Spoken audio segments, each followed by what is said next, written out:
As a young man, Bob Barron had zero ambitions of becoming a weatherman. But as things go, that's exactly what he became. The company he founded in Huntsville has always had a goal of keeping the public safe and informed. Today, the latest efforts by Barron Weather involve a focus on farmers.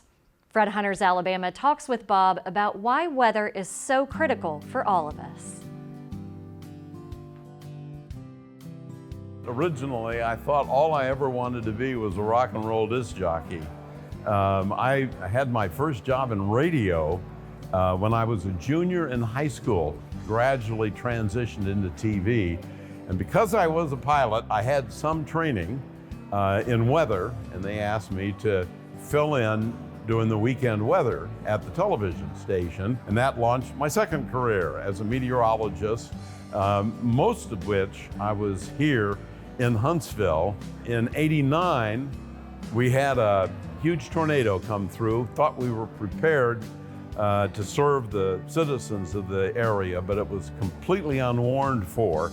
And I realized in the aftermath that what we had, we thought were weather tools, but they were really just weather gadgets. And so my focus after the F4 tornado came through and the loss of 23 people was to look at what we needed to know and what those in harm's way needed to know in order to start saving lives. And the company, Barron Weather, has been looking at that now for 30-some years. Detection, dissemination, and response has always been the focus of Barron Weather for meteorologists across the state, the country, and around the world, but has advanced far beyond its use by local TV meteorologists. Weather is critical for farming and for forestry across the state. What we're putting in gives a substantial amount of surface weather information every 10 seconds, and it's free. It's free to farmers, free to the public, free to first responders, as well as camera view, particularly, I think, of interest in forestry, because with those cameras, you have a better chance of spotting fire. One of the main purposes of the Barron Critical Weather Institute is bringing partners together and satisfying their needs. We're really thankful that Alpha has become a good supporter of the Institute and our exhibit, How We Know the Weather. They are responsible for the Forest and Farm display, where we look at how weather and how weather instrumentation affects farming and forests. Now the Barron Critical Weather Institute is telling the story of weather here in the Alabama Space and Rocket Center in Huntsville. Kathy Tu is the COO and CFO for the Barron Critical Weather Institute. It's really great to see Bob's vision come to fruition. But to have this exhibit in the Space and Rocket Center, where over 650,000 visitors come each year, is really the best place an exhibit could be. Who would have thought that you could take all the things about weather and put it in a space and educate people from little to, whatever age, and that there'd be something that would appeal to everybody? This exhibit is really sort of a culmination of those years I spent going to schools and explaining instrumentation to school kids.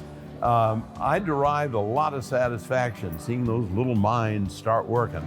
And that hopefully is the kind of thing that will inspire youngsters still by visiting this exhibit.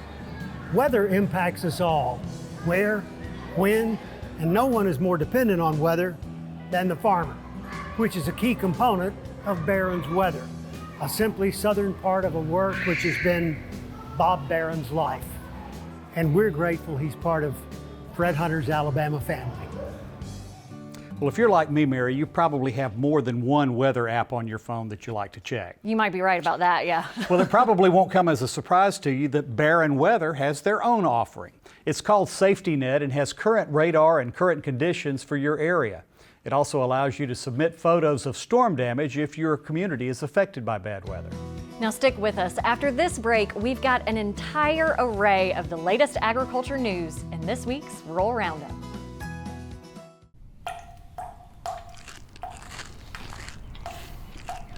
Babe? When trouble trickles into your life, Alpha is there wading those waters with you. Swift, sure, right when you need them. Because action is better than excuses.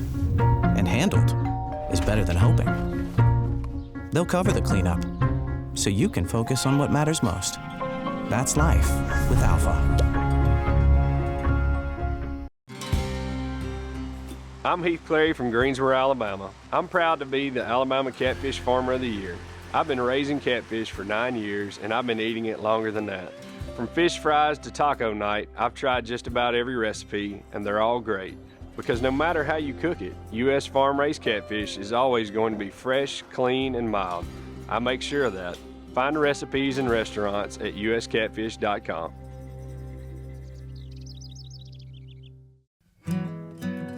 Every day, across our state and across our nation, farmers wake up before the sun and work tirelessly to grow the food we need. From the sweat on their brows to their quiet prayers for rain, their hard work and dedication feed billions. They don't just grow our food, they grow our future. So the next time you sit down for a meal, remember, thank a farmer.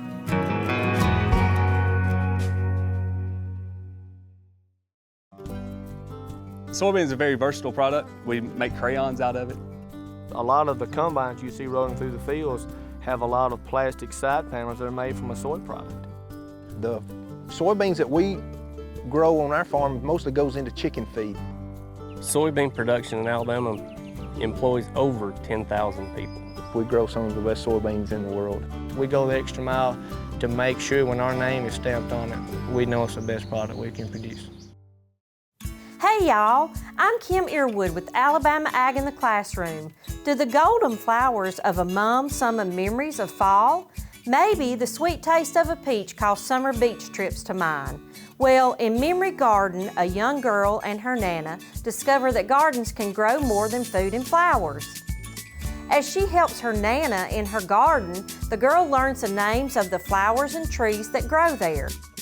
They remind her Nana of the garden she played in as a child, growing up in a different country where gardens were commonplace. The colors, scents, and sweet fruits on trees are stories Nana shares with her granddaughter as they create new memories working in the garden together. You'll find a veritable garden of educational reading fun at agfoundation.org/books.